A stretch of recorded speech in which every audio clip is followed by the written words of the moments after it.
Hi there. So today I want to talk in general about my experience last summer as I was a assistant to wildlife pathologists, and it's just kind of a really general thing. And in wildlife, I've found that there are two main causes of death, and those would be interaction with the world of man. So like I'm thinking about hit by cars, if they've been shot or snared, running into buildings or flying into buildings.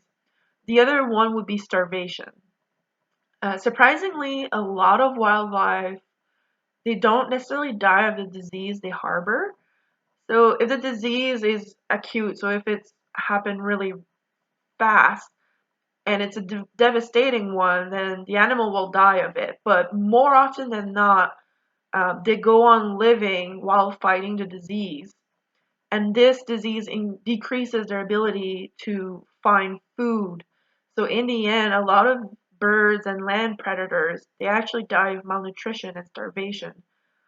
Um, so in the same vein as this, what really shocked me is how thin a lot of these animals are, even in health.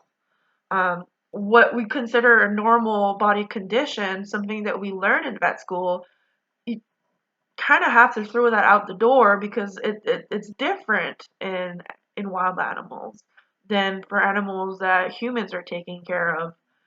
So I had to completely rewire my brain and kind of my way of thinking over the summer. So that's one thing. A lot of the animals that came through were very thin, even if that's not why they died. And of those that died, often the cause of death is starvation. And then once you do a necropsy, once you dissect them and you find if there are any diseases, you see that, the underlying cause was potentially a disease that was causing them not to be able to fend for themselves. So kind of going back to what I said, the other reason for death in wildlife, or what main reasons, of the many cases that I was involved in, an alarming amount of those were directly or indirectly due to humans. It's kind of eye-opening as to how we impact wildlife, and sometimes in small ways that we would never expect. In the 4 months that I worked, I saw everything from we had like 4 electrocutions, 5 shootings, countless hit by cars, and even a few entanglements in fishing gear. Some of these are accidents, like for example, I know that it's very um, the whole turtles getting entangled in fishing gear and stuff like that. Hi, Chai. Hey, hi. It's very controversial. However, a lot of the entanglements that I was involved in were what we call active lines. These fishermen were looking and going and looking at their lines every day. They weren't just cut and let loose to endanger marine life. They were in places they're supposed to. Everything was legal. It just so happened that a turtle went through and got entangled in a line. And when the fishermen went out to check the line in the morning, the turtle had, you know, unfortunately drowned. So that's a very unfortunate thing, and part of a pathologist's job is to see, okay, so was there an underlying disease? Was she predisposed to getting entangled there? Was there a reason why she was in that specific area? And but a lot of what we do is all surveillance and research to be able to give our opinion as to whether or not something has to change, or whether or not it is, quote unquote, an acceptable cause of death as far as wildlife and men interaction.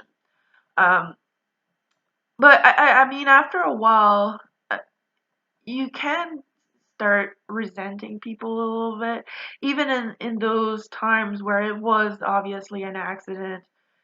If you have a few of them time and time again, it does kind of weigh on you, especially because a lot of people that work here are animal lovers. Um, but then something happened halfway through the summer.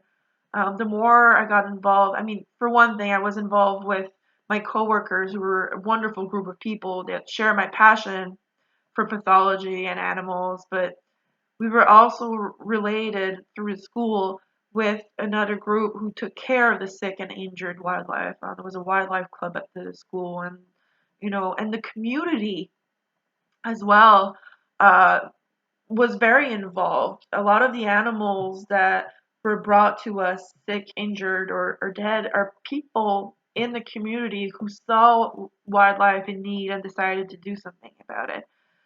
So I got to talk on the phone with concerned homeowners from around the Atlantic provinces here in Canada, people wanting to know more about what was happening to the wildlife around their home and wanting to help.